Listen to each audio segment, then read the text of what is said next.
श्रीमद् भगवद गीता की ज्ञान चर्चा में। श्रीमद् भगवद गीता एक अनूठा शास्त्र है जो हमारे जीवन के हर उलझन को, चाहे वो उलझन जगत की हो या उस परमार्थ में टिक जाने की हो, उसमें हमारी मदद करता है और हमें जीवन की ऊंचाइयों तक पहुंचा देता है। गीता ज्ञान की इसी श्रृंखला में, जिसको हम रोज सोमवार, बुधवार, शुक्रवार और शनिवार को प्रातःकाल 8 बजे आपके सामने लेकर आते हैं, इसी श्रृंखला में आज हम बात कर रहे हैं अध्याय 4 की। अध्याय 4, पिछली बार हम बात करते आए थे अध्याय 4 के श्लोक 16 की। आज श्लोक 17। तो भगवान कह रहे हैं कि कर्म का ज्ञान होना चाहिए, विकर्म का ज्ञान होना चाहिए और अकर्म का भी ज्ञान होना चाहिए, क्योंकि कर्म की गति गहन है। जैसे हम बात करते आए थे कि कर्म क्या है, अकर्म क्या है। आज भगवान ने कर्म और अकर्म के साथ एक शब्द और जोड़ा है, एक कर्म और जोड़ा है, जिसका नाम है विकर्म। विकर्म का मतलब है उल्टा कर्म, अर्थात जो करना नहीं है लेकिन हम कर लेते हैं। इसको निषिद्ध कर्म भी कहा जाता है। निषिद्ध कर्म हमारे पूरे के पूरे जीवन को पूरी तरह से बिखेरने का काम करते हैं, हमारे मन की शांति को खराब करने का काम करते हैं, बुद्धि में संशयों को पैदा करने का काम करते हैं, हमारे शरीर को बिखेरने का काम करते हैं, हमारी पूरी तरह से ऊर्जा को बिखेर देते हैं। निषिद्ध कर्म हमारे पूरे के पूरे व्यक्तित्व के ऊपर एक तूफान की तरह होते हैं, एक हलचल की तरह होते हैं, जो हमारी शांति को खा जाते हैं। इसलिए भगवान कह रहे हैं कि जो निषिद्ध कर्म है, ये जो उल्टे कर्म हैं, ये जो विकर्म है, इनका पता होना चाहिए, इनकी जानकारी होनी चाहिए। क्योंकि यदि पता ही नहीं है तो फिर हम तो कर लेंगे, और फिर कर लेंगे तो फिर परेशान होंगे, फिर सोचेंगे ये इतना दुख क्यों है, परेशानी क्यों है, झंझट क्यों है, बीमारी क्यों है। ये नहीं पता कि उसके पीछे हम वो कर्म करते आ रहे हैं जो हमें नहीं करने हैं। तो निषिद्ध कर्मों को हमें ध्यान देना होगा और उससे अपने आप को बचाव करना होगा। अब बात आती है कि ये निषिद्ध कर्म क्या है। निषिद्ध कर्म वो कर्म होते हैं जो हमारी प्राण ऊर्जा को इम्बैलेंस कर दे, जो ऊर्जा लगातार बहकर हमारे इंद्रियों को, हमारे मन को, हमारी बुद्धि को, हमारे शरीर को स्वास्थ्य दे रही है। अब कुछ ऐसे काम हमने कर लिए जिससे पूरी की पूरी जो एनर्जी, जिससे सब कुछ चल रहा है, वो हिल गई, वो इम्बैलेंस हो गई। तो जैसे ही पूरी एनर्जी ऐसे शेक हो गई, हिल गई, तो अब हमारे द्वारा जो भी कुछ होगा वो सब गड़बड़ा जाएगा। निषिद्ध कर्म का मतलब है पूरे व्यक्तित्व में ग्रहण की तरह कोई कर्म का आ जाना। ऐसे ही कि जैसे एक चूहा है और वो घर में घुस जाए और फिर किचन में घुसकर कभी वो बर्तन गिराए, कभी कटोरियाँ गिराए, कभी गिलास गिरा दे, कभी थाली गिरा दे, कभी इधर घुस जाए और आवाज़ें करना शुरू कर दे। एक ही चूहा है और वो तहस नहस कर देता है। कई बार तो एक कमरे के अंदर चूहा बंद हो जाए तो वो तहस नहस कर देता है। निषिद्ध कर्म भी चूहे की तरह हैं, जो हमारे सिस्टम में यदि आ गए तो तहस नहस कर देते हैं। अब सबसे पहला जो निषिद्ध कर्म है, हिंसा का भाव, क्रोध करना, कष्ट पहुंचाना, मन से, वचन से, कर्म से किसी को भी यदि हम पीड़ा पहुंचा रहे हैं, कष्ट पहुंचा रहे हैं, उसको दुखी कर रहे हैं, परेशान कर रहे हैं किसी भी तरीके से, तो निषिद्ध है। क्योंकि हम केवल उसी को परेशान नहीं कर रहे हैं, कहीं ना कहीं उसका असर हमारे ऊपर भी आ रहा है और उसको परेशान करने से पहले हम खुद परेशान हो रहे हैं। निषिद्ध कर्म बाद में बाहर घटता है, पहले अंदर बहुत ज्यादा घट चुका होता है। हम किसी को बहुत ज़्यादा यदि गाली देते हैं, उसका अपमान करते हैं या कोई इस तरह से हानि पहुंचाते हैं, तो इसका मतलब ये नहीं कि वो उसी समय वो कर्म हमारा हुआ और ख़त्म हो गया, बल्कि वो गाली, वो अपमान करने की जो सिलसिला है वो हमारे मन में बहुत लंबे समय से चल रहा था। वो बहुत लंबे समय से फल फूल रहा था। वो एकदम अचानक नहीं हुआ कोई भी हिंसक कार्य, वो तो चलता आ रहा था, उसकी प्लानिंग चल रही थी और फिर एकदम कर दिया। जैसे चोरों की प्लानिंग चलती रहती है बहुत लंबे समय तक कि कहाँ चोरी करनी है, किसी को मारना हो तो प्लानिंग चलती रहती है, झूठ बोलना हो तो प्लानिंग चलती रहती है, अरे ऐसे झूठ बोलेंगे और इस तरह से बच के निकल जाएंगे और काउंटर में यदि ये प्रश्न आ गया तो ऐसे प्रश्न आंसर कर देंगे। तो झूठ, एक झूठ ये भी निषिद्ध कर्म है, चोरी करना भी निषिद्ध कर्म है। एक झूठ को छिपाने के लिए फिर अनेक झूठ बोले जाते हैं। एक चोरी की तो फिर उसको छुपाने के लिए बहुत कुछ। तो चोरी करने से पहले प्लानिंग, चोरी के बाद, अर्थात मन तो हिल ही रहा है। तो हिंसा जब हम करते हैं, किसी को कष्ट पहुंचाते हैं, पीड़ा पहुंचाते हैं, वो कोई भी जीवधारी प्राणी हो, हमारे बिल्कुल साथ में रहने वाले हों या दूर के हों, पड़ोसी हों, तो ऐसे कर्म नहीं करने हैं जिससे हमारा अंदर का हिल जाए। तो हिंसा नहीं करनी, झूठ नहीं बोलना। हम झूठ मतलब का झूठ बोलते रहते हैं, जरूरत नहीं है, बस किए जा रहे हैं और झूठ बोल के और किसी का नुकसान कर देते हैं, अपना स्वार्थ, किसी का नुकसान। झूठ ऐसा हो कि जो किसी का अहित ना कर रहा हो, किसी भी रूप से किसी का अहित ना कर रहा हो, बल्कि वो किसी ना किसी रूप से हित में लगा हो, तो झूठ ठीक है। सत्यम बुरियात प्रियम बुरियात, न बुरियात सत्यम अप्रियम। लेकिन हम तो बिना बात के झूठ, चूंकि हम झूठ बोलने में इतने एक्सपर्ट हैं कि बस कोई सामने कोई चीज आई नहीं कि लगे झूठ बोलने, पक गए हैं झूठ बोलने से। निषिद्ध कर्म इतने पक जाते हैं कि पता ही नहीं लगता कि कब हमारे से निषिद्ध कर्म हो रहे हैं, गलत कर्म हो रहे हैं, जो पूरी तरह से समाज को बिखेर रहे हैं। तो हिंसा करना, झूठ बोलना, चोरी करना, ऐसे ही काम वासना में रत रहना, मतलब हमारी नज़रों में जब हम सड़क पर हों तो यदि किसी को स्त्री को देखा या किसी स्त्री ने पुरुष को देखा, तो वो जो वासना हमारे अंदर होती है वो नहीं होनी चाहिए। ये भी एक निषिद्ध कर्म है, क्योंकि वही वासना फिर वो कृत्य लेकर आएगी। अंदर अंदर वो कर्म तो हो गया जो नहीं करना है। जो नहीं करना है, जब वो कर्म हो रहा है तो निषिद्ध कर्म कहलाएगा, क्योंकि वो हमारे प्राणा को हिला रहा है। तो इस तरह से जो चीजें किसी ना किसी रूप में किसी के लिए नुकसानदेह हैं और वो हमारे अंदर भी मन को हिला रही हैं, वो निषिद्ध है। जब आपका दिल और दिमाग हिलने लगे, निषिद्ध है वो कर्म। जो कर्म पूरी शांति से हो जाए, ऐसे हो जाए कि जैसे मक्खन से बाल को निकाल लिया जाता है और बाल बड़े आराम से मक्खन से, बिना उसमें मक्खन, बाल पे मक्खन भी नहीं होता, वो निकल जाता है। ऐसे ही हमारे कर्म भी बड़े शांति से, प्रेम से, आनंद से, उत्साह से, उमंग से, उल्लास से होने चाहिए। निषिद्ध कर्म हिलाते हैं। कभी भी आप करके देखो, आप किसी को गाली दे दो, देखो बाद में भी हिलते रहेंगे, सोचते रहेंगे पता नहीं क्यों दी गाली, ये तो देनी नहीं चाहिए थी, और देने से पहले भी सोचते रहोगे। तो हिल रहे हैं हम, निषिद्ध हो रहा है कर्मा। वो प्राणा जो मुझे मेरी कॉन्शियसनेस तक पहुंचाने में सहयोगी हो सकता है, यदि वो इम्बैलेंस हो जाए, डिस्टर्ब हो जाए, बिखर जाए और बिखर कर मेरे मन को, मेरी बुद्धि को, मेरे शरीर के स्वास्थ्य को बिखेर दे, ऐसे कर्म, सारे कर्म निषिद्ध कर्म हैं। तो भगवान कह रहे हैं ऐसे कर्मों को जानना होगा। क्यों जानना होगा? क्योंकि जो कर्म की गति है, कर्म का जो फल है, जो कर्म हम करते हैं उसका जो फल है वो बहुत गहन है, बहुत सूक्ष्म है, उसका पार नहीं पाया जा सकता, उसको समझा नहीं जा सकता, वो समझने योग्य नहीं है, वो मेरे हाथ में नहीं है।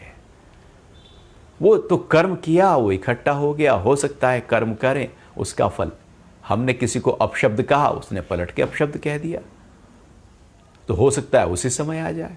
हो सकता है वो अंदर मन में रख ले बात और मौका मिलने पर वो बोल दे। वो कब बोले वो तो उसके हाथ में है। अब कर्म तो मैंने कर लिया था, फल उसके हाथ में है, वो कब करे वो तो मुझे नहीं पता। तो कर्म की गति बड़ी गहन है। किसी कर्म का फल अभी मिलेगा, थोड़ी देर बाद मिलेगा, शाम को मिलेगा, अगले दिन मिलेगा, 3 दिन बाद मिलेगा, 5 दिन बाद मिलेगा, महीने भर बाद मिल जाएगा, साल भर बाद मिल जाएगा। लोग तो 10-10 साल तक किसी का कोई कुकृत्य जो है, निषिद्ध कर्म उसने किया था, किसी के लिए छुपा के बैठ जाते हैं और मौका मिलते ही, भले वो मौका 10 साल बाद क्यों ना आए, उसी समय प्रहार कर देते हैं। क्योंकि कर्म का फल कब आए कहा नहीं जा सकता। कर्म की गति गहन है। ऐसा नहीं कि 2 + 2 = 4। ये कर्म की जो गति है, यहां पर ये परिभाषा, ये फॉर्मूला लागू नहीं होता। क्योंकि इसकी गति गहन है, इसको समझा नहीं जा सकता। आपने कर्म कर लिया, फल किस रूप में प्रकट हो जाएगा यह भी नहीं कहा जा सकता। जैसा आप चाहें, जिस तरह से चाहें, जब चाहें, वैसा फल नहीं आता। चाहे वो आप पुण्य के कर्म करो, तब भी वो आपके हिसाब से थोड़ी आएगा। जो मेरे हाथ में नहीं, वो मेरे हिसाब से कैसे आएगा? जो मेरे हाथ में है, कर्म मेरे हाथ में है, फल मेरे हाथ में नहीं। और कर्म फल जो है, जब जुड़ता है तो उसकी गति गहन हो जाती है। वो चित्त की गहराइयों में जाकर मेरे अंदर भी इकट्ठा हो जाता है, और जिसके लिए वो कर्म किया गया था उसके अंदर भी बीज रूप में इकट्ठा हो जाता है, और प्रकृति में भी वो वाइब्रेशंस चली जाती हैं। वो कब संजोग बन जाए उनके कर्मों के फल का कहा नहीं जा सकता। इसलिए कर्म को जानो, अकर्म को जानो, निषिद्ध कर्म को जानो, अच्छी तरह से जानो, जानकर उसमें प्रवृत्त हो। और जानकर जब प्रवृत्त होंगे तो निषिद्ध कर्म हमारे काफी हद तक गिरते चले जाएंगे। और जब अनजाने में, स्वार्थ में, काम में, क्रोध में, लोभ में, राग द्वेष में हम कर्म करेंगे तो फिर सारे उल्टे कर्म होंगे। आज यदि हम देखें तो हम क्यों परेशान हैं? इतना मेंटल हेल्थ इश्यू जो वर्ल्ड वाइड खड़ा हो गया है, सबसे ज्यादा आज की स्थिति में मानसिक रोगी पैदा हो गए हैं। क्योंकि वो दिखता नहीं है और अंदर ही अंदर घून की तरह सिस्टम को, शरीर को खा जाता है। क्योंकि निषिद्ध कर्मों में हम ज्यादा चले गए। निषिद्ध कर्म हिला रहे हैं, मानसिक तनाव, क्रोध, डिप्रेशन का कारण बन रहे हैं। इसलिए रात को नींद नहीं आती, चिड़चिड़े से रहते हैं, मुस्कुराहट तो कहीं जैसे खो ही गई है। निषिद्ध कर्म मुस्कुराहट को खा जाएंगे, प्रेम को खा जाएंगे, शांति को तो पूरी तरह से स्वाहा कर जाएंगे। तो यदि उनको हमने जान लिया कि ये निषिद्ध कर्म है, ये नहीं करने चाहिए, ये विकर्म है, भगवान कह रहे हैं कि करोगे तो बस कर्म की गति गहन है। तो यदि हमने निषिद्ध कर्मों को जानकर उनसे अपनी एक दूरी बना ली, किनारा कर लिया, तो आप पाएंगे फिर जीवन का जो आनंद है, जो मस्ती है, जो प्रवाह है, वो कुछ अलग स्तर पर होने लगेगा।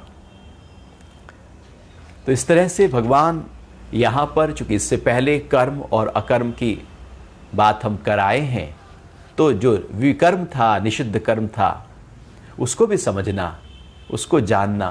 क्योंकि निषिद्ध कर्म केवल स्वार्थ पे टिका होता है, इच्छा पे टिका होता है। मुझे कोई इच्छा पूरी करनी है तो भले मैं किसी का भी कुछ बुरा कर दूं, मुझे फर्क नहीं पड़ता, मेरा काम होना चाहिए।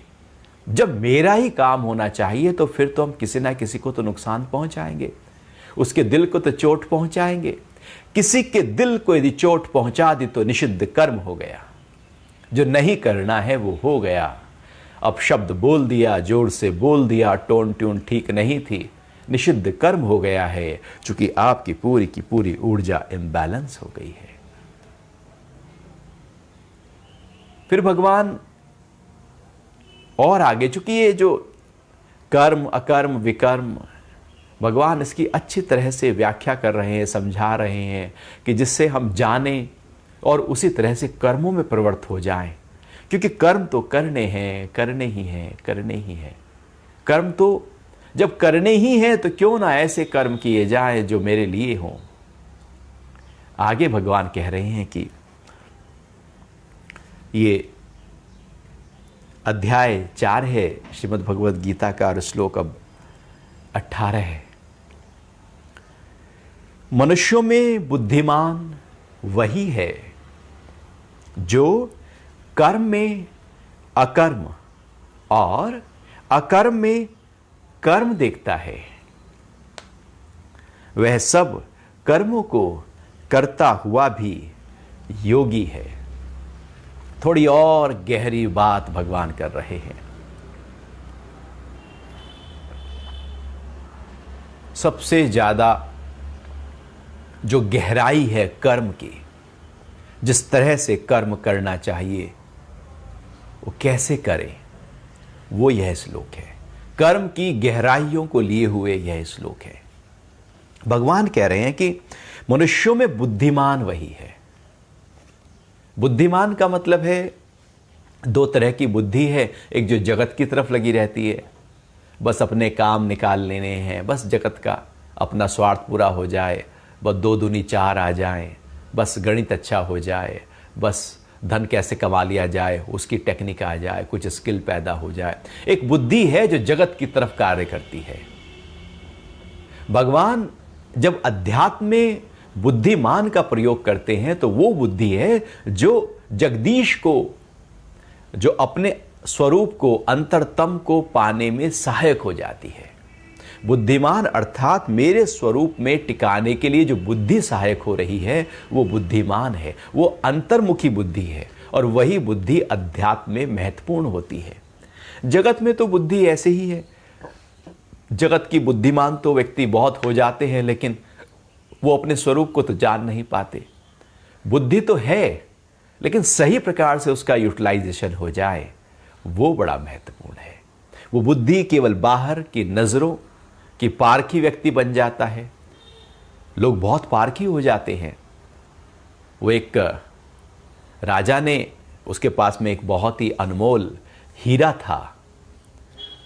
तो अनमोल हीरा का जो मूल्यांकन है, उसके जो कीमत है, उसका पता लगाना मुश्किल होता है। क्योंकि यदि कोई मार्केट में उपलब्ध हो तो कीमत का पता भी लगे। अब कहीं मार्केट में उपलब्ध ही ना हो तो फिर कीमत का कैसे पता लगे। तो लेकिन राजा को अंदर से, खाली टाइम में राजा कुछ उल्टे सीधे ही काम करते रहते थे।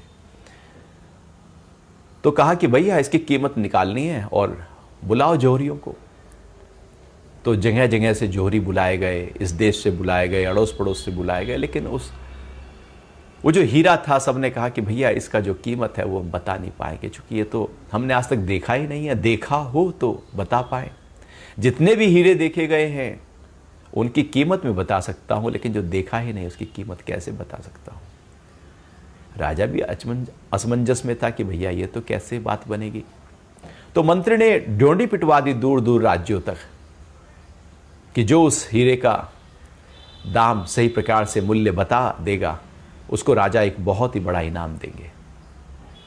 तो दूर दूर से जोहरी आने लगे, लेकिन वो जो हीरा है उसको नहीं बता पाए। एक जोहरी जो बहुत ही वृद्ध था, लाठी लेकर, कमर पूरी तरह से झुकी हुई थी, जैसे तैसे करता हुआ, लोगों का सहारा लेता हुआ वो पहुंचा राज दरबार में। राजा ने उसको देखा, ये तो पूरी तरह से बस अब गया और अब गया ऐसे है। तो राजा ने कहा बैठिए, विराजिए। उसने कहा मैं जोहरी हूं और जीवन में मैंने करीब 15 साल की उम्र से ये काम करना शुरू कर दिया था। 75 साल का एक्सपीरियंस मुझे है और मैंने बड़े से बड़े हीरे देखे हैं। मैं देखना चाहता हूं और मैं बताऊंगा मूल्य। तो राजा ने हीरा पेश किया। अब ये जो जोहरी महाशय थे, इन्होंने अपना चश्मा लगाकर उस हीरे को देखना शुरू किया, दाएं से बाएं से, आगे से पीछे से। फिर कहा सूरज की रोशनी में देखूंगा, सूरज की रोशनी में देखा। फिर कहा पूर्णिमा की जो चंद्रमा की रोशनी होगी वहां देखूंगा, वैसे देखा गया। दूर से देखा, पास से देखा, हर तरीके से कई दिन लगा दिए केवल उसको परखने के लिए। जब पूरी तरह से परख लिया तो राजा से कहा कि इसका जो दाम है वो 99 लाख है। पुरानी बात है, 99 लाख चांदी के सिक्के इसका दाम है। बहुत ही महत्वपूर्ण ये हीरा आपके पास लगा है। तो राजा ने उनको देखा और बड़े खुश हुए राजा कि चलो एक कीमत का तो पता लगा। अब इनाम की जब बारी आई तो राजा ने कहा कि इनको 99 जूते लगाए जाए। अब राजा ने 99 जूते लगाए तो वो बेचारा मरियल सा तो वैसे ही था, वो हाथ जोड़ के प्रणाम करने लगा और कहने लगा, क्या गलती हो गई माई बाप? तो राजा बोलते हैं, तुम्हारे पास इतनी महत्वपूर्ण बुद्धि है, इतनी पार की बुद्धि है, इतनी समझदारी की बुद्धि है, और तुमने ये बाहर के ये पत्थर कंकड़ में लगा दी। बुद्धि का प्रयोग जहां करना था वहां नहीं किया। सूक्ष्म बुद्धि है, तीव्र बुद्धि है, कुशाग्र बुद्धि है, सब कुछ बुद्धि के जो लक्षण तुम्हारे अंदर होने चाहिए वो सब प्रकट हैं, और तुमने केवल इस बुद्धि को बाहर की तरफ लगाया, बाहर की तरफ ही लगाया। ये तो कोई बात नहीं हुई। परमात्मा ने तुम्हें कुछ रचा दिया। यदि तुम इस बुद्धि को अपने स्वरूप तक पाने के लिए लगाए होते तो आज मुक्त हो चुके होते। मैं तुमको याद दिला रहा हूं कि तुम अब भी इनाम पाने के चक्कर में यहां चल के आए हो। अब भी तुम्हारे अंदर वही लोभ है, वही स्वार्थ है, वही बुद्धि की बहिर्मुखता है। इस बुद्धि को अंतर्मुखी करो। तो वो जो जोहरी था उसके अंदर भी एकदम भाव प्रकट हुआ और नतमस्तक हो गया कि आपने मेरे जीवन को सही दिशा दी है, आप मेरे गुरु हैं। तो बुद्धिमान का मतलब होता है जो बुद्धि को अंतर्मुखी करे अध्यात्म की भाषा में, और जगत की भाषा में होता है जो बाहर चार पैसे अच्छी तरह से बना ले, कमा ले, वो बुद्धिमान माना जाता है। तो शब्द वही है, लेकिन कहां प्रयोग किया जा रहा है वो बड़ा महत्वपूर्ण होता है। तो भगवान कह रहे हैं कि मनुष्यों में बुद्धिमान वही है। कौन है बुद्धिमान? और बाकी सब वो कहे मैं बुद्धिमान, तो भैया यदि आपने उस कर्म की गहन भाव को समझा हो तो बुद्धिमान। क्या है गहन भाव? कर्म में अकर्म देखता हो और अकर्म में कर्म देखता हो। कर्म में अकर्म को देखना मतलब हम कर रहे हैं, हम कोई भी काम कर रहे हैं, काम ही करते रहते हैं। सुबह से हम काम करते ही रहे हैं, कुछ ना कुछ। हम खा रहे हैं, हम वॉक कर रहे हैं, हम नहा रहे हैं, हम ऑफिस के काम कर रहे हैं, हम घर गृहस्थी के काम कर रहे हैं, हम कुछ ना कुछ काम करते ही रहते हैं। कर्म में अकर्म देखना। अकर्म का मतलब है अकर्ता भाव। अकर्म का मतलब है अपने स्वरूप की स्थिति। अकर्म का मतलब है जो मैं हूं उस भाव में टिकने की प्रक्रिया को अकर्म कहते हैं। अकर्म एक ऐसी स्थिति है जहां पर जो मैं हूं उस भाव को, उस स्वरूप को हम लगातार अनुभव करते रहें, वह अकर्म है। तो जब हम अकर्म में होते हैं अर्थात अपने स्व के भाव में टिके होते हैं, कर्म करते हुए अपने भाव में टिके रहना। हम कुछ भी कर रहे हैं और अपने भाव में टिके रहें, वो कर्म को कर्म में अकर्म देखना है। अर्थात कर्म करते हुए जब हम साक्षी हो जाएं, हम दृष्टा हो जाएं, हम कर्म को देखने वाले हो जाएं, हम देखने वाले हो जाएं कर्म को, कि हम खा रहे हैं और मैं देख रहा हूं कि खाना खाया जा रहा है, ये शरीर खा रहा है, मैं देख रहा हूं। हम नहा रहे हैं और कोई ऐसा है जो पीछे खड़ा है, वो उस कर्म को देख रहा है। कर्म हो रहा है लेकिन वहां पर कर्ता भाव नहीं है। कर्ता भाव के साथ में कर्म नहीं हो रहा, बल्कि अकर्म के साथ, अकर्ता भाव के साथ कर्म हो रहा है, लेकिन यही भाव है कि मैं नहीं कर रहा। कर्ता भाव नहीं, मेरे करने का भाव नहीं कि मैं खाना खा रहा हूं, मैं जा रहा हूं, मैंने ये काम किया, मैंने धन कमाया, मेरा ये सब है, मैं ना करता तो कैसे होता, मैं नहीं करूंगा तो कैसे होगा। हम कर्म करते हुए कर्तापना जोड़ देते हैं। भगवान कह रहे हैं कर्म करो लेकिन कर्ता भाव आना हो, वहां पर अकर्ता भाव हो, वहां अकर्म हो। कर्म हो रहा है लेकिन मैं नहीं कर रहा, मेरे से हो रहा है, मैं माध्यम हूं। कर्म हो रहा है, मैं कर नहीं रहा हूं। करते हो आप प्रभु जी, मेरा नाम हो रहा है, मैं नहीं कर रहा हूं, उस प्रभु, उस परमात्मा से हो रहा है, मैं माध्यम हूं। कर्म हो रहा है और मैं देख रहा हूं अकर्ता भाव से। यह स्थिति जब हम इसको अनुभव करने लगते हैं कि कर्म कर, दिन भर के सारे कर्म, आप खा रहे हैं, आप घूम रहे हैं, आप बात कर रहे हैं, आप जो जो कर रहे हैं, उसी समय अपने उस अकर्ता भाव को पकड़ के रखो, उस अकर्म को पकड़ के रखो कि मैं कुछ नहीं कर रहा हूं। करता है तो मैं कर रहा हूं, जब करता ही भाव नहीं है तो मैं कहां कर रहा हूं। कर्ता भाव कहता है कि मैं खा रहा हूं, मैं जा रहा हूं। कर्ता भाव ही खत्म हो गया, आत्म भाव में आ गए, तो कर्म हो रहा है, मैं नहीं कर रहा। तो पहली बात तो यह है कि कर्म करते हुए मैं नहीं कर रहा हूं। कर्म हो जाए सारे, लेकिन वहां मैंने किया था, मैं ही करूंगा, वो जो मैं हम करते रहते हैं वो ना हो। और दूसरी बात और गहरी कर रहे हैं भगवान कि अकर्म में कर्म को देखना, कि जब आप अकर्ता भाव में हो, जब आप पूरी तरह से अपने स्वरूप के साथ जुड़े हुए हो, अपने कॉन्शियसनेस में हो, मैं ही तो हूं के भाव में हो, अर्थात पूरी तरह से एक फैलाव का अनुभव कर रहे हो। अकर्म का मतलब है अपने आप को परमात्मा से एक कर लेना, अर्थात पूरी तरह से एका जो अद्वैत का भाव है, मैं ही तो हूं का भाव है। अब कोई सीमा नहीं रही, अब मैं असीम हो गया हूं, क्योंकि आत्मा असीम है। अकर्म अर्थात अपने उस आत्म भाव में जब हम टिक जाते हैं, तो अब अकर्म में कर्म देख रहे हैं कि जो हो रहा है मेरे से हो रहा है, सब कुछ मेरे से ही हो रहा है। यहां ऐसा कुछ भी नहीं है जो मेरे से नहीं हो रहा हो। मैं अकर्म में टिका हूं, लेकिन यह पूरी प्रकृति जो चल रही है वो मेरे ही इशारों पर चल रही है। ये सब कुछ, ये हवाएं, ये पानी, ये पेड़ों का बढ़ना, ये नदी, ये पहाड़, ये पूरी की पूरी प्रकृति, ये जो यहां पर जो भी कुछ हो रहा है, ये चांद, ये तारे, ये सूरज का चमकना, ये चंद्रमा का घूमना, ये धरती का घूमना, ब्रह्मांड के स्तर पर जो भी कर्म हो रहा है, जब हम अकर्म के भाव में, भगवान बहुत ही ऊंची बात कर रहे हैं, जब आप अकर्म में होते हैं, अर्थात उस आत्म भाव में होते हैं, तो जो भी कुछ हो रहा है वो आप ही कर रहे हैं। मैं ही कर रहा हूं, मैं ही तो हूं, क्योंकि सब जगह मैं ही पसर गया हूं, फिर जो होगा मेरे से ही हो रहा है। लेकिन अकर्म में टिककर जब कर्म हो रहा है, तो उस कर्म का जो दोष है वो मेरा नहीं है, उसका जो फल है वो मेरा नहीं है, क्योंकि मैं ही तो हूं। अब समुद्र में यदि बुलबुला उठे, लहरें आए, तो उस समुद्र का कोई दोष थोड़ी है, समुद्र का फल थोड़ी है, वो तो समुद्र में उठेंगी ही उठेंगी।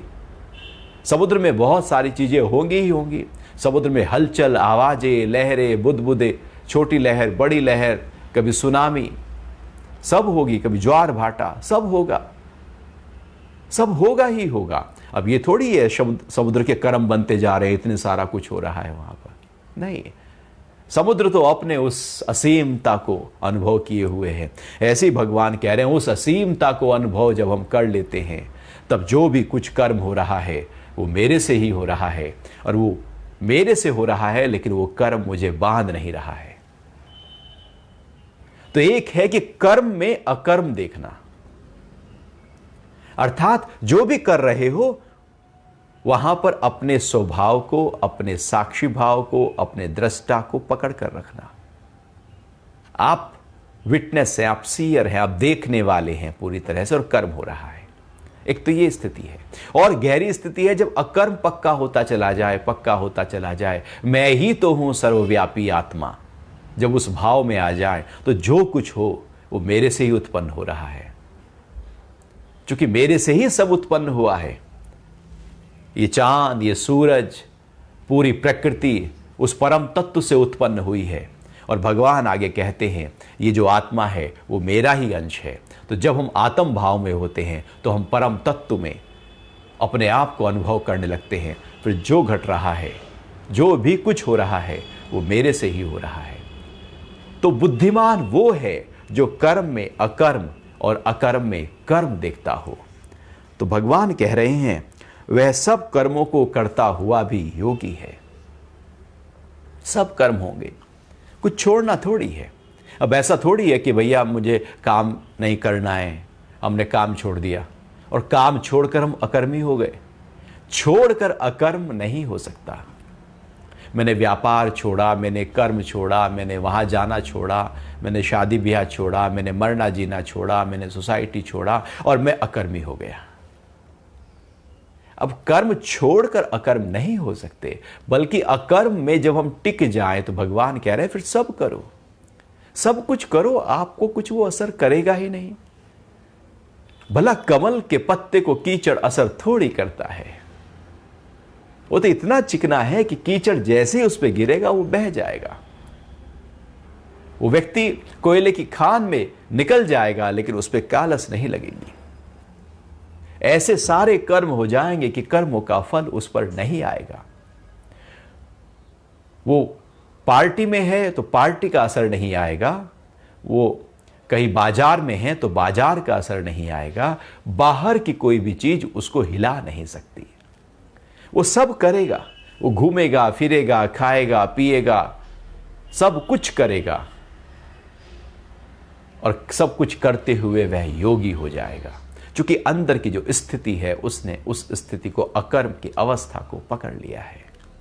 तो भगवान एक बहुत ऊंची बात कर रहे हैं कि अकर्म को पकड़कर सब करो कोई।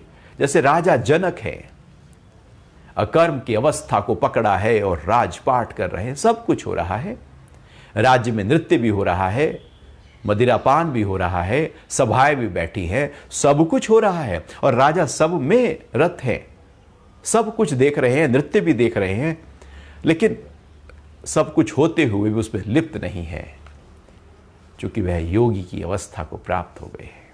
तो बड़ा ही गहरा ये श्लोक है। थोड़ा और आगे बढ़ते हैं। अध्याय 4 का श्लोक 19, भगवान कह रहे हैं कि जिसके समस्त शास्त्र विहित कर्म कामना रहित और संकल्प रहित होकर ज्ञान अग्नि में भस्म हो गए हैं, उसे ज्ञानी जन भी पंडित कहते हैं। किसको कहते हैं ज्ञानी जन पंडित? अब यहां पर ज्ञानी जन उसको पंडित कहते हैं। जिसको ज्ञानी जन कहे पंडित वही पंडित, बाकी सब जो अपने आप कहे पंडित वो पंडित नहीं। जिसको ज्ञानी, जो ज्ञान की स्थिति में टिका है, वो कहे ये पंडित है, वो पंडित है। पंडित का मतलब है जो अपने आत्म भाव में टिका है वही पंडित है। पूजा पाठ कराने से ही हम पंडित नहीं हो जाते, बल्कि जब हम अपने उस भाव में टिक जाते हैं तो हम पंडित हैं। तो भगवान कह रहे हैं जिसके समस्त शास्त्र विहित कर्म कामना रहित और संकल्प रहित। पहली बात तो यह है कि कर्म कौन से करने हैं? शास्त्र विहित। जो शास्त्रों में उल्लेख है वो कर्म करने हैं। जो निषिद्ध कर्म है वो तो कर्म करने ही नहीं है। तो पहली बात तो भगवान ने वहीं मना कर दी, निषिद्ध कर्म की बात नहीं हो रही है। जो शास्त्रों में वर्णित कर्म हैं, जो कहे गए हैं कि ये कार्य करना चाहिए मनुष्य को, जैसे अहिंसा है, सत्य है, अस्तेय है, ब्रह्मचर्य है, अपरिग्रह है। महर्षि पतंजलि ने अष्टांग योग में जो यम बताए हैं वही शास्त्र विहित कर्म है, वो करने योग्य कर्म है। अहिंसा के भाव में रहना है, सच बोलना है, चोरी नहीं करनी है, काम वासना में नहीं जाना है और अपरिग्रह अनावश्यक चीजों को इकट्ठा नहीं करना है। तो ये शास्त्र विहित जो कर्म है, फिर यज्ञ है, तप है, दान है, ये जो शास्त्र विहित कर्म है, अब भगवान कह रहे हैं कि इसमें भी कामना रहित होना है और दूसरा संकल्प रहित होना है। अर्थात ये जो कर्म हम कर रहे हैं, जो करने योग्य हैं, उन करने योग्य कर्मों में इच्छा नहीं, इच्छा से ओतप्रोत होकर कर्म नहीं करना कि उसका ये फल मिलेगा, उसका वो फल मिलेगा, फिर तो वो कर्म बांध लेगा। हम कामना के कारण ही कर्म कर, हमारे सारे कर्म कामना पे टिके हैं। मुझे फायदा क्या होगा पहले ये बताओ। धंधे की बात तो भैया तब शुरू होगी जब पैसे का फायदा क्या होगा। तो फायदा पहले खड़ा है, कामना पहले खड़ी है, इच्छा पहले खड़ी है, आसक्ति पहले खड़ी है, स्वार्थ पहले खड़ा है। तो जो स्वार्थी खड़ा है तो फिर हम कहें कि हम तो ज्ञान की तरफ जा रहे हैं। स्वार्थ खड़ा हो और हम ज्ञान की तरफ जाए, हो ही नहीं सकता। ऐसे कैसे हो सकता है? भगवान कह रहे हैं कामना रहित होना होगा हमको। अपनी इच्छाओं को थोड़ा सफाई तो करो, झाड़ू तो लगाओ अपनी इच्छाओं को। हम तो लिए सुबह से इच्छा, मेरी ये इच्छा पूरी हो जाए, मेरी वो इच्छा पूरी हो जाए, छोटी छोटी इच्छाओं को भी, और यदि कोई पूरी ना करे तो बस लेके लट हम लग जाते हैं उसके पीछे। कभी जुबान से बोलते हैं, कभी कलम से बोलते हैं, कभी किसी तरह से भी हम उसको, जब तक मेरी इच्छाओं के रोड़े को रास्ते से ना हटा दें या उसको सबक ना सिखा दें, हम चैन से नहीं बैठते। तो कामना रहित होने से मेरे अंदर का जो प्राणा है वो बैलेंस होने लगता है। भगवान इसलिए कह रहे हैं क्योंकि इच्छाएं मेरे प्राणा को इम्बैलेंस कर देती हैं, और जब प्राण इम्बैलेंस है तो वो प्राणा चेतना की तरफ, अर्थात वो जो प्राण तत्व है वो आत्मा की तरफ गति नहीं कर सकता। अव्यवस्थित असंतुलित प्राण आत्मा की तरफ गति नहीं करता। व्यवस्थित और संतुलित प्राण ही आत्मा की तरफ गति कर सकता है। और प्राण में जो कामनाएं हैं और जो जिद है हमारी, जो संकल्प है हमारे, वो उस प्राण को इम्बैलेंस करते हैं। संकल्प कौन से? बाहर की चीजों को पाने का जो संकल्प है कि मुझे ये करके ही दम लेना है, और हम लगे हुए हैं। जगत के लिए जो जरूरी हो जाता है वो अध्यात्म के लिए जरूरी नहीं है। जगत में तो हम कहेंगे नहीं, जब तक हम संकल्प नहीं लेंगे वो कार्य सिद्ध कैसे होगा। बिल्कुल ठीक बात है। जगत के कार्यों को पूरा करने के लिए, स्वार्थ के कार्य को पूरा करने के लिए संकल्प के जो इच्छा वाले कार्य हैं, जब तक उसमें संकल्प नहीं लेकर आएंगे तब तक हम जगत के कार्य को पूरा नहीं कर सकते। इच्छाएं आए जाए, कई बार इच्छा पूरी नहीं होती, फिर इच्छा में संकल्प डाला जाता है, तब वो इच्छाएं पूरी होने लगती हैं। अर्थात संकल्प है कि जो कामनाएं हैं, एक ही कामना पर हम टिक जाएं, मैं इसको पूरा करके ही दम लूंगा, वो संकल्प कहलाता है। किसी भी इच्छा को जब हम कहते हैं कि मैं इसको पूरा करके ही दम लूंगा, तो जगत में बहुत जरूरी है। और जब तक हम संकल्प के भाव में नहीं आते, हम जीवन में आगे बाहर की तरफ तरक्की नहीं कर सकते। लोग इच्छाओं में रहते हैं, सोचते हैं ये भी कर लूं, ये धन कमा लूं, ऐसे कर लूं, वैसे बड़ा बन जाऊं, ये पद हो जाए, ये मान हो जाए, ये सम्मान हो जाए। ये इच्छाएं हैं जो आती हैं जाती हैं। लेकिन जब कोई संकल्प मुट्ठी बांध ली और कहा कि नहीं ये ही पूरा करना है, और उसके पीछे लग जाए पूरी तरह से, उत्साह, साहस, धैर्य से उसके पीछे लग जाए, तो वो कार्य पूरा होने लगता है। इच्छाएं पूरी नहीं होती, संकल्प पूरे हो जाते हैं। तो भगवान यहां पर दोनों की बारीकियां बता रहे हैं। चूंकि हमने जीवन में, जगत में इच्छाओं और संकल्पों से काम किया है, और वही संकल्प, वही इच्छाएं हमारी लगातार हैं। लेकिन जब हम अपने स्व के भाव में आते हैं, तो भगवान कह रहे हैं कि शास्त्र विहित जो कर्म है, जितने भी कर्म हम बाहर कर रहे हैं, वहां कोई संकल्प नहीं, वहां कोई इच्छा नहीं, कोई कामना नहीं। रहित होकर ज्ञान अग्नि में भस्म हो गए हैं। अर्थात शास्त्र विहित कर्म कामना रहित और संकल्प रहित होकर ज्ञान अग्नि में भस्म हो गए हैं। जब ज्ञान की प्राप्ति होती है, हम ज्ञान अर्थात आत्मा के ज्ञान में हम टिक जाते हैं, तो उससे एक अग्नि पैदा होती है। इसको ज्ञान अग्नि कहते हैं। अर्थात जो प्राण तत्व है वो ज्ञान के साथ रच गया है, मिल गया है, और प्राण में अग्नि है। तो ज्ञान हमने प्राप्त किया, और ज्ञान को प्राप्त करके हमने उस प्राण का हिस्सा बना दिया। ज्ञान जब प्राण का हिस्सा बन जाए, अर्थात मेरे पूरे बहते हुए प्राण में जब ज्ञान ही ज्ञान हो जाए, प्राण के हर और छोर में केवल ज्ञान जब बहना शुरू करे, तो अब ज्ञान जो है वो अग्नि के साथ कनेक्ट हो जाता है, अर्थात प्राण के साथ कनेक्ट हो जाता है। पूरी तरह से प्राण जो है वो ज्ञान से भर जाता है। फिर ज्ञान अग्नि पैदा होती है। और वो जो ज्ञान अग्नि है, वो जो ज्ञान अग्नि है, उसमें क्या स्वाहा होगा? वो एक हवन कुंड चल गया, उसमें सारी आहुतियां दी जाएंगी।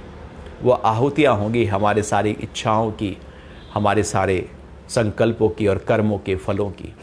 ज्ञान अग्नि पूरी तरह से हमारे निषिद्ध कर्मों को, काम्य कर्मों को, इच्छा वाले कर्मों के और कर्म के फलों को, हमारे संस्कारों और वासनाओं को स्वाहा कर देती है। जब ज्ञान पैदा होता है तो अज्ञान का नाश हो जाता है। अर्थात जैसे कोई, ऐसे समझो कि जैसे कोई जागरूकता पैदा हो गई, क्लैरिटी आ गई पूरी तरह से कि भैया ये जो है, ये जो भोजन है, ये शुद्ध नहीं है। अब पूरी तरह से जब क्लैरिटी आ गई तो आप फिर उस अशुद्ध भोजन को नहीं करोगे, क्योंकि अब क्लैरिटी आ गई। तो ज्ञान जब पैदा होता है तो हम जितने भी कर्म कर रहे हैं, शास्त्र वाले कर्म कर रहे हैं, शास्त्र विहित कर्म कर रहे हैं, वहां पर ऐसे करते हैं कि उसका फल मुझे ना बांधे, क्योंकि शास्त्र विहित सारे कर्म पुण्य पैदा करने लगते हैं और पुण्य भी बांध रहे हैं। पाप कर्म निषिद्ध कर्म है जो नहीं करने थे, और शास्त्र विहित कर्म पुण्य कर्म है जो करने थे। तो जो करने थे वो हमने कर्म किए, उसका पुण्य फल आएगा। जो नहीं करने थे वो कर्म किए, उसका पाप फल आएगा। भगवान कह रहे हैं दोनों नहीं, बांध लेंगे दोनों। जो पुण्य है, जो शास्त्र विहित कर्म है, यदि इच्छा और संकल्प से करोगे तो उसका फल आएगा और उसको भोगना पड़ेगा। उसको भोगने के लिए अगला जन्म भी हो सकता है, यह जन्म भी हो सकता है, उसका एक कॉन्सिक्वेंस है।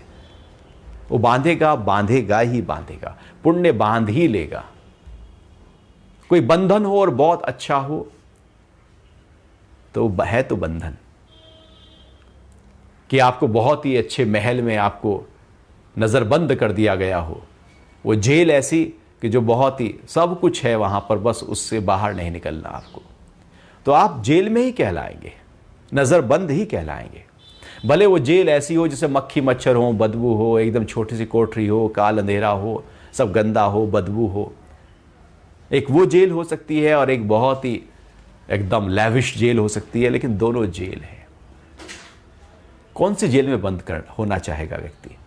व्यक्ति चाहेगा वो जेल में बंद ही ना हो, चाहे वो अच्छी हो या खराब हो, क्योंकि वो तो जेल ही कहलाएगी। तो ऐसे ही जो पाप कर्म है वो ऐसी बुरी जेल है जहां मक्खी है, मच्छर है, बदबू है। और जो पुण्य कर्म है, शास्त्र विहित कर्म है, वो एक अच्छी जेल है, उसके पुण्य फल पैदा होंगे। उसके जो कर्म हैं, उसके जो फल हैं, वो हमें बांधेंगे, क्योंकि वो बांध रहे हैं। कर्म हमने किया, शास्त्र विहित कर्म किया हमने, वो बांध लेगा। तो भगवान उसकी एक बहुत ही महीन लाइन बता रहे हैं, पाप और पुण्य से ऊपर उठ जाने की। पाप से उठने की बात तो विकर्म की पहले करके आ गए, अब पुण्य से ऊपर उठने की बात कर रहे हैं कि ज्ञान अग्नि में सारे के सारे पुण्य नष्ट हो गए हैं, स्वाहा हो गए हैं। और जिसके ऐसे स्वाहा हो गए हैं उसे ज्ञानी जन भी पंडित कहते हैं। ऐसा जो व्यक्ति है वो पंडित कहलाने लायक है। जो ज्ञानी है, जिन्होंने ज्ञान प्राप्त किया है, जिसको ज्ञानी कहे ये पंडित है, इसने सही कर्म किए हैं, शास्त्र विहित कर्म हुए हैं, लेकिन वहां पर आसक्ति नहीं है, अहंकार नहीं है, इच्छा नहीं, कामना नहीं, वासना नहीं, संकल्प नहीं, स्वार्थ नहीं, कर्म हो गए, वो पंडित है। तो भगवान कह रहे हैं कि ज्ञानी जन जिसको पंडित कहे, एक्चुअली वही पंडित है, बाकी तो सब नाम के पंडित हैं। वो केवल बाहर बाहर बाहर और पीछे कुछ ना कुछ फायदा। तो वो जो स्वार्थ की जो स्थिति जहां खड़ी हो जाए वहां पंडित नहीं। जहां पूरी तरह से निष्काम और निस्वार्थ के भाव में हम टिक जाएं, उस अवस्था को, उस व्यक्ति को पंडित कहा जाता है। तो यह श्लोक 19 श्लोक था। बहुत ही कर्म की गहरी बात भगवान धीरे धीरे एक एक श्लोक को लेकर चलते चले आ रहे हैं। बस हमें कोशिश करनी है कि हम किसी ना किसी एक बात को, एक लाइन को, किसी एक चीज़ के माध्यम से यदि अपने आप को उसमें लेकर आए, ढाल लें और उस पर चलने की कोशिश करें तो बात बन गई। ज्ञान को सुनना काफ़ी नहीं, ज्ञान में चलना होता है। हम उस पर कितना इम्प्लीमेंट कर रहे हैं, कितना चल रहे हैं, वो महत्वपूर्ण है। हम कितना सुन रहे हैं, हम सुनते जाएं, सालों साल सुन ले। कान रस है, शब्द इकट्ठे हो जाएंगे, अच्छे शब्द हमारे कानों में आ जाएंगे, लेकिन वो हमारी स्थिति को नहीं बना सकते। जैसे ही हम चलना शुरू करेंगे, चलने से हमारी स्थिति बनती चली जाएगी। तो हम यही चाहेंगे कि जो हम आज सुबह को सुना, उसमें से कोई भी एक चीज़ जो आपको महत्वपूर्ण लगी हो, कि उसको हम पकड़कर, जो सबसे सरलतम भी हो, उसको पकड़कर यहाँ से हम अपनी यात्रा शुरू करते हैं। यात्रा शुरू करने के लिए कोई ना कोई सिरा, कोई ना कोई रास्ता, कोई ना कोई एक दरवाज़ा, एक आरंभ तो हमें करना होगा। तो जरूर आरंभ करें। अभी समय हुआ है आपके प्रश्नों का, उनकी चर्चा कर लेते हैं।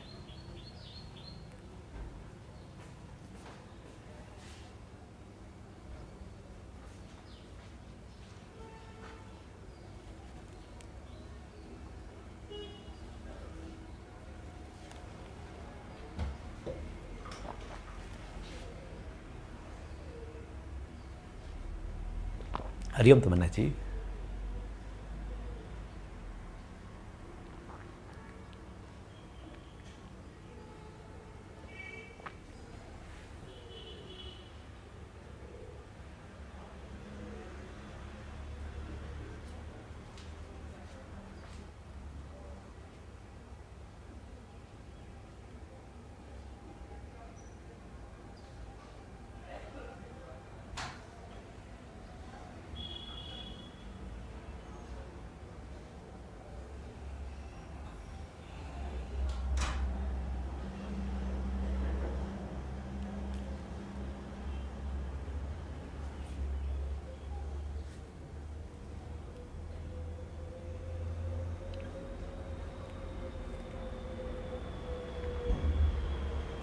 अकर्म की अवस्था में क्या झूठ और वासना में रहना सही रहेगा? असलियत में अकर्म की अवस्था में झूठ तो हो ही नहीं सकता।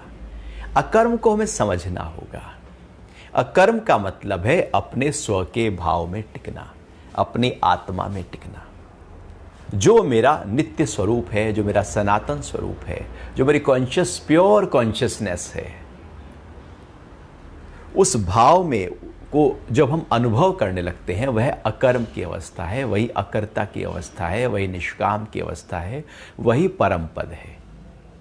तो जब हम अकर्म में होते हैं, अर्थात अपने स्व के भाव में होते हैं, तो उस स्व के भाव में टिककर झूठ कहां, चोरी कहां, वो तो निषिद्ध कर्म है। वो तो बहुत बहुत दूर का कर्म है, बहुत ही परे हो गया वो तो कर्म। निषिद्ध कर्म से ऊपर तो उठ जाता है कर्म, जो शास्त्र विहित कर्म है, और उससे ऊपर उठ जाता है अकर्म। तो जब हम बिल्कुल निचले कर्म में हैं, झूठ बोलने में हैं, तो अकर्म तो हमारे लिए बहुत दूर की अवस्था है। तो ये दोनों साथ साथ नहीं हो सकते।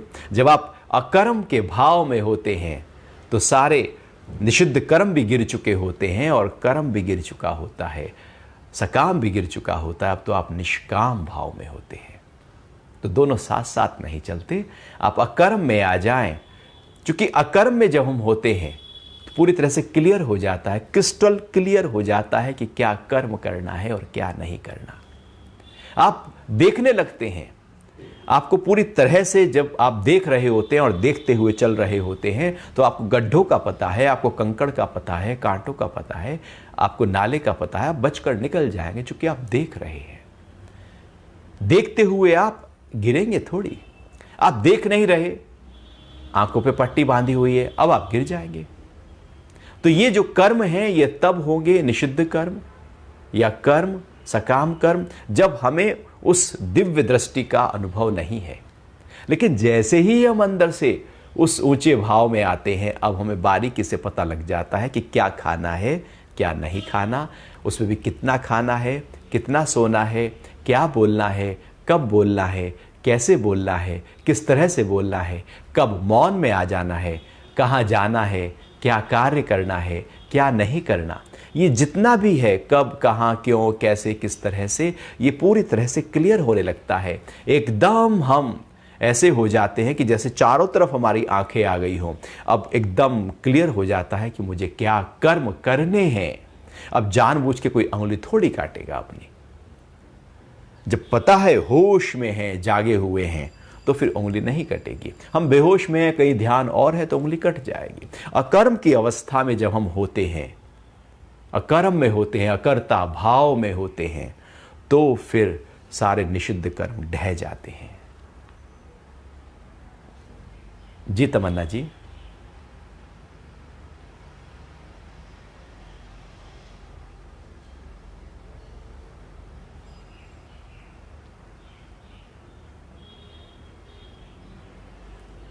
प्रमिला जी, मोह अध्यात्म की राह में सबसे बड़ी बाधा है। बिल्कुल बात सही है। और गीता का आरंभ जो हुआ था, उसमें अर्जुन को मोह ही तो पैदा हो गया था।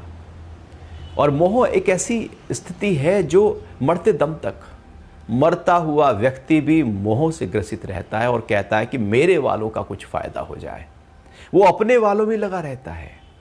वो जा रहा है, लेकिन वो कहेगा, वो मरता हुआ एक व्यक्ति था ना, वो मरता हुआ था और चार उसके बेटे चारों कोनों पे खड़े थे। तो पूछ लिया चारों यहां हो तो दुकान पे कौन है। दुकान का मोह उसको परेशान कर रहा है। उसको बेटे का मोह परेशान करेगा, पत्नी का मोह परेशान करेगा, पत्नी को पति का, घर का, व्यापार का, धन का, मेरे वालों को ही जाइए, मोह है। अध्यात्म में मोह हमें आगे बढ़ने नहीं देता, क्योंकि खींच के रखता है, ऐसे ही खींच के रखता है। और हम कोशिश करते जा रहे हैं, हम पूरे आध्यात्मिक होने की कोशिश किए जा रहे हैं, लेकिन मोह पीछे से कहीं। ऐसे ही कि जैसे रामलीलाओं के दिन थे और रात को करीब 3 बजे के आसपास रामलीला खत्म हुई और 4 दोस्त थे, उन्होंने खूब चरस पिया और चरस पीकर वो रामनगर से श्यामनगर जाना था उनको, अपने गांव। नाव में बैठे और लगे चप्पू चलाने। चप्पू चलाए जा रहे हैं, चारों चप्पू चलाए जा रहे हैं। जब एक थक गया तो दूसरा चलाने लगा। थोड़ा सा रामलीलाओं के दिनों में थोड़ा सा ठंडी शुरू हो जाती है, ठंडी सी भी थी, लेकिन उनको पसीने आ गए, तरबतर हो गए। सुबह हो गई, रोशनी आ गई, उन्हें लगा कि बस नाव तो पहुंच ही गई होगी। देखा आंख खोलकर तो नाव जू की त्यों खड़ी है। अब वो चप्पू चलाए जा रहे हैं। एक राहगीर गुजरा, उसने कहा, अरे भैया लंगर तो खोल लो। लंगर खोल ही नहीं और नाव को लगा रहे हैं। रात भर लगे हुए हैं, 3-4 घंटे से चप्पू चलाते हुए। नाव वहीं खड़ी रही। सारा कृत्य हो गया, कर्म हो गया, कोशिश हो गई, प्रयास हो गया, लेकिन नाव जू की त्यों खड़ी है। जब मोह में हम ग्रसित होते हैं तो जू के त्यों खड़े रहते हैं और अध्यात्म की सारी प्रैक्टिसेस जो है वो सब बेबानी हो जाती हैं। इसलिए मोह जो है वो रोक लेता है हमको। इस मोह को प्रेम में बदलना होगा, क्योंकि प्रेम ही था, ओरिजिनली प्रेम था। हमने उस प्रेम को दूषित किया। हमने उस प्रेम को जो सबके लिए था, मेरे अंदर भाव, सबकी भलाई का भाव, सबके लिए एक जैसा भाव, हमने कहा नहीं, ये मेरे वाले जो है ना, ये मेरा जो बेटा है, मेरी जो बेटी है, मेरी जो पत्नी है, मेरे जो अपने वाले हैं, मेरे जो इर्द गिर्द रहते हैं, बस इनमें ही मैं रहूं। अब वहां पर हम अपने उस प्रेम को छोटा और करके बिल्कुल छोटा कर दिया। और जो प्रेम ही छोटा हो गया तो हम संकुचित हो गए, हम सीमित हो गए, हम दायरे में आ गए। और दायरे में जब आ गए तो वही बंध गए और वही बंधन बन गया। तो मोह बांध लेता है, चूंकि मेरे पूरे व्यक्तित्व को वो समेट देता है, एक जगह पर ले आता है, समता कहीं चली जाती है। तो मोह मेरी पूरी एनर्जी को, जो पूरी तरह से विशाल हो जाने के लिए, पूरी कॉन्शियसनेस को जो विशाल हो जाने के लिए तत्पर है, उसको हम इकट्ठा कर रहे हैं। मोह इकट्ठा कर देता है, जैसे ब्लिंकर लगा दिए हों घोड़े के आगे, वो केवल सामने ही देखेगा। ऐसे ही मोह में भी हम ब्लिंकर लगा देते हैं, दाएं बाएं ऊपर नीचे कहीं देखते, बस सामने ही देखते रहते हैं, अपने वालों को देखते रहते हैं। और नतीजा होता है सुख और दुख पैदा होता रहता है, राग और द्वेष अपने वालों से करते रहते हैं। इसलिए हम अध्यात्म में आगे बढ़ नहीं पाते। तो ज्ञान में, अध्यात्म में सबसे पहले भगवान ने उसको मोह से निकाला, क्योंकि यदि ये मोह ही रह गया तो फिर तो बात कैसे बनेगी। जो कारण है बंधन का, परेशानी का, दुख का, उलझन का, झंझट का, वो तो मोह है। अब डॉक्टर के पास जब जाता है मरीज, तो फिर सबसे पहले वो जो जख्म लेकर गया तो उसके अंदर जो नासूर है, वो नासूर जो कांटा अंदर घुसा हुआ था, उस कांटे को निकालेंगे और कांटा निकालते हुए दर्द बहुत होगा, खून भी निकलेगा, जख्म को थोड़ा बड़ा भी करना पड़ेगा, लेकिन जब तक कांटा नहीं निकलेगा तब तक वो जख्म कभी भर नहीं सकता। कितनी भी मल्लम पट्टी ऊपर से लगा लो, वो जख्म भर नहीं पाएगा। इसलिए डॉक्टर चाकू लेकर उस जगह को थोड़ा बड़ा करता है, कांटा निकालता है, दर्द होता है, लेकिन उसके बाद वो ठीक हो जाता है। मोह भी ऐसे ही है। हम शुरू में कहें मोह छोड़ो तो बड़ा परेशानी होगी कि अपने वालों को कैसे छोड़े। अपने वालों को छोड़ना मोह नहीं होता। उनके प्रति हमारे अंदर जो आसक्ति है, बस उस आसक्ति को करेक्ट करना है और अपने वालों में प्रेम लेकर आओ।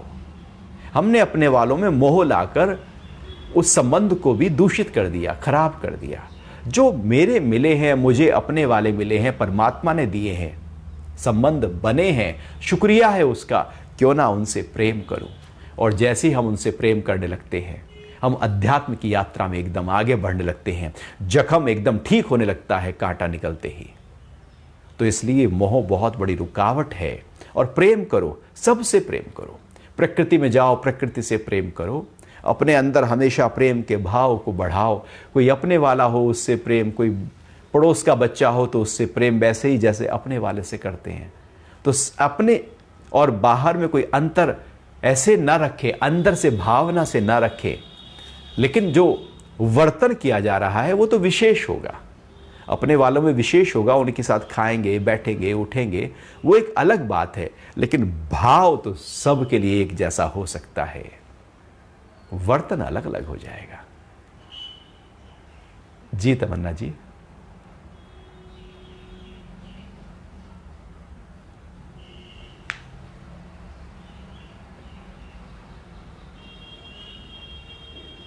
क्रोध है तो क्षमा नहीं होगा, लेकिन क्षमा को पकड़ लीजिए तो क्रोध चला जाएगा। जीवन में क्षमा कैसे आए क्रोध होते हुए, प्रश्न है। क्रोध को पकड़ा है तो क्षमा हो नहीं सकती। जब आप क्रोध में होते हैं किसी को लेकर, आप हस्बैंड वाइफ से क्रोध में है, वाइफ हस्बैंड से क्रोध में है, मालिक नौकर से क्रोध में है, तो उस समय क्षमा कैसे होगी? उस समय तो आग बबूला है, व्यक्ति पूरी तरह से आग लगी हुई है, उस पल क्षमा नहीं होती। बल्कि यदि क्षमा को हम पकड़ के रखें और क्षमा को ही पकड़ के रखें, लगातार सबको क्षमा करते जाएं, जो आज तक हमारे जीवन में आए हैं सबको क्षमा एक ही साथ कर दें, और आगे भी जो भी कुछ घटेगा किसी के द्वारा मेरे लिए विपरीत, प्रतिकूल, पहले से ही क्षमा करके रखा हुआ है, तो क्रोध कैसे पनपेगा? क्रोध तो तब पनपेगा जैसा आप चाहते हो वैसा वो कर नहीं रहा है। आपने पहले ही स्वीकार किया है कि यदि जैसा मैंने चाहा वैसा नहीं किया तो मैं शांत हूं। क्षमा को पकड़ो, क्रोध को ना पकड़ो, पॉजिटिविटी को पकड़ो, नेगेटिविटी अपने आप चली जाएगी। आप ऐसे ही समझे कि यदि मैंने अंधेरे को पकड़ा हुआ है तो रोशनी कैसे आएगी? अब आप बताओ, ये तो हो नहीं सकता। आप रोशनी को पकड़ लीजिए, फिर अंधेरा आ नहीं सकता, ऐसे समझे। अंधेरे को पकड़ा है, रोशनी नहीं आएगी, रोशनी को पकड़ ले, अंधेरा आ नहीं सकता। क्रोध को पकड़ा है, क्षमा नहीं पैदा होगी, क्षमा को पकड़ लीजिए, क्रोध आ नहीं सकता। तो क्षमा का भाव, प्रेम का भाव, शांति का भाव अपने अंदर लगातार पकड़ कर रखें।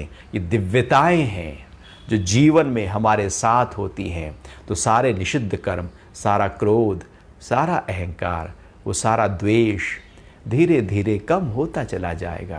क्योंकि प्रेम ही नहीं है जीवन में, क्षमा का भाव ही नहीं है जीवन में, तो नेगेटिविटी बढ़ती चली जाएगी। वो अंधेरा गहन होता चला जाएगा, जैसे अमावस्या की रात्रि का अंधेरा, जब वहाँ पर पूरी तरह से प्रकाश नहीं तो गहरा गहरा अंधेरा होता चला जाएगा।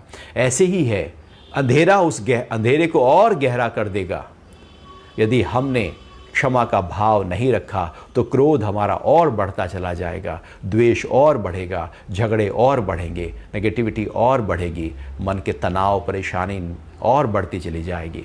क्यों ना प्रेम को पकड़े, और गीता का ज्ञान यही तो है। क्यों ना क्षमा को पकड़ लें।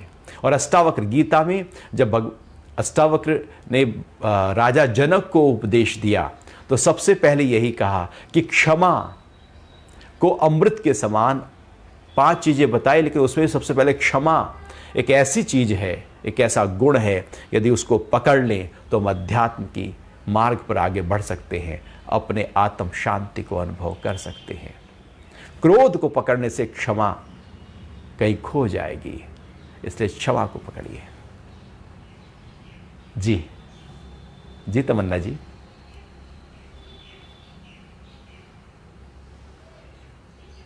जी स्वाति जी।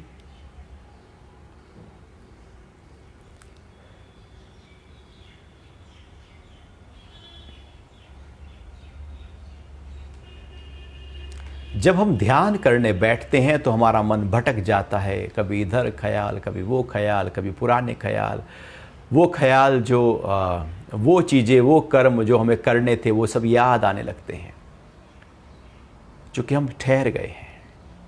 असलियत में जब दिन भर हम उलझे हों, हिले हों, परेशान हो, तनाव में हो, क्रोध में हो, हलचल में हो, चिड़चिड़ेपन में हो, अब आप कहें कि मैं ध्यान करके अपने मन को शांत करूं। आपने पहले ही अपने आप को हिला रखा है तो ध्यान लग नहीं पाएगा। सीधे ध्यान नहीं लग सकता, एक ऊंची प्रक्रिया है ध्यान की। सीधे कैसे लगेगी? ध्यान तो तब घटेगा जब हम अपने जीवन को साधा होगा। दिन भर आप जो काम करो वो पूरी तरह से प्रेम से करो, उत्साह से करो, आनंद से करो, खुशी से करो, प्रसन्नता से करो।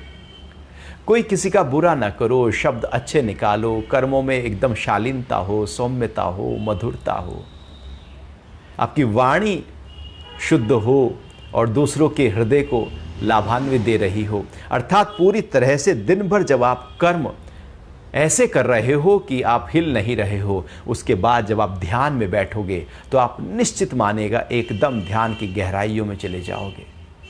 क्योंकि पहले से ही हमने बहुत हिला रखा है अपने आप को। जब पहले ही बहुत हिले हुए हैं, अब ध्यान लगेगा कैसे? हलचल है। भूकंप में हम कहें कि मैं तो सीधा खड़ा होना चाहता हूं और धरती हिल रही है। हिलती हुई धरती पे तो ऊपर से हम भी हिलेंगे। लेकिन यदि कोई हम कुर्सी में बैठ जाए और लगे लोग हिलाने के लिए, अब आप तो हिलेंगे ही हिलेंगे। ऐसे ही दिन भर तो हमने अपने मन को, अपनी इंद्रियों को, अपनी बुद्धि को खूब हिलाया, और अब हम कहें थोड़ी देर के लिए मैं ध्यान कर लूं। इसलिए एक बहुत बड़ी संख्या में लोग ध्यान के लिए बैठते हैं, लेकिन ध्यान लगता नहीं है। वो उस अकर्म अकर्ता के भाव में टिक नहीं पाते, चूंकि पहले ही हिले हुए हैं। महर्षि पतंजलि ने इसलिए ध्यान को पहला अंग नहीं बताया। इतना सरल होता, आसान होता कि सारे दिन भर के काम करो, चलो ध्यान में बैठ जाए, तो सबसे पहले ध्यान बता देते। महर्षि पतंजलि कह रहे हैं कि अष्टांग योग में ध्यान जो है वो 7वां अंग है। सबसे पहले यम है। यम का मतलब है कि आप अहिंसा के भाव में रहें, सत्य के भाव में रहें, चोरी न करें, काम वासना में न जाएं, ब्रह्मचर्य के भाव में रहें, अपरिग्रह में रहें, शोच, संतोष, तप, स्वाध्याय, ईश्वर प्रणिधान, पूरी तरह से समर्पित होकर कार्य करें, आसन शरीर को फिट करें, प्राणों को स्वस्थ करें, इंद्रियों को स्वस्थ करें, मन को मजबूती दें, अब ध्यान के लिए बैठें। ये एक प्रक्रिया है ध्यान में पहुंचने की। अन्यथा ध्यान में तो बैठकर नींद आएगी, क्योंकि ध्यान जो है, नींद असलियत में ध्यान में उतरते नींद इसलिए तो आ जाती है क्योंकि मन तो है वो तो गहरे में उतर नहीं पा रहा है, और हम जो काम वो लेकर आ रहा है उससे कह रहे हैं कि चुप चुप, शांत बैठ, तो वो सो ही जाता है। तो ध्यान में हम सो ही जाते हैं, क्योंकि ध्यान लग नहीं रहा है, क्योंकि हमने उसकी तैयारी दिन भर की नहीं। एक ऊंची स्थिति है, जैसे आपको कोई हवन करना हो, कोई यज्ञ करना हो, तो उसका एक बहुत बड़ा आयोजन होता है। सामग्रियां इकट्ठी करनी होगी, स्थान पवित्र करना होगा, हवन कुंड लाना होगा, और फिर सब कुछ एक तैयारी करने के बाद अब आप आहुति डालेंगे। ऐसे जब आप खाना बना रहे होते हैं तो पहले सब्जी खरीद कर लाएंगे, उसको धोएंगे, अच्छी तरह से काटेंगे, उसकी सफाई करेंगे, मसाले तैयार करेंगे, सब कुछ एक तैयारी होगी। उसके बाद फिर आप सब्जी बनाएंगे। कहीं बाहर जा रहे हैं घूमने के लिए तो सारी तैयारी पहले आप करेंगे और उसके बाद आप घूमने के लिए जाएंगे। तो ध्यान की तैयारी हुई नहीं और ध्यान में हम बैठ गए तो ध्यान हो नहीं सकता। तो ध्यान की तैयारी है कि हमारे अंदर जो रजोगुण है उसको शांत करो, तमोगुण को शांत करो, अब सतोगुण में ध्यान में बैठो। नहीं तो तमोगुण नींद लेकर आएगा और रजोगुण हमारे मन को दौड़ाएगा। इसलिए या तो ध्यान में नींद आती है या मन दौड़ता रहता है, क्योंकि या तो तमोगुण बढ़ गया या रजोगुण बढ़ गया। सतोगुण को हमें ताकत देनी है। इसलिए हमें जो महर्षि पतंजलि कह रहे हैं कि एक विधिवत तरीके से ध्यान के लिए जाओ, और फिर एक स्थिति ऐसी आएगी कि आप ध्यान में ही हैं, दिन भर ध्यान में ही है। जी तमन्ना जी।